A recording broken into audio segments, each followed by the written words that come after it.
Hi mga lord, ito naman ang content ko ngayon. Ang issue nito ay pagka naka-full speed na mamatay, lumalabas sa kanyang display, high exhaust temperature gases. Ano nga pala to?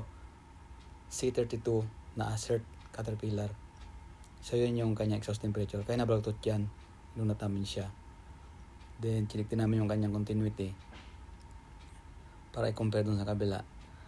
Okay naman ang kanyang continuity, meron sa reading 3.46.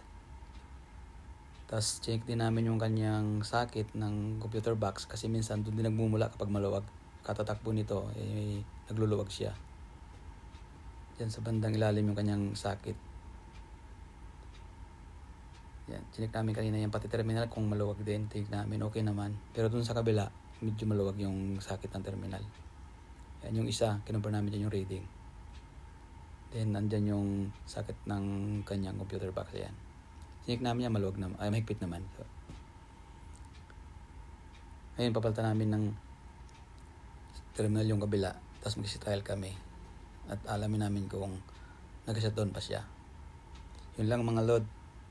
Thank you for watching. Paki-share lang po at paki-like. God bless.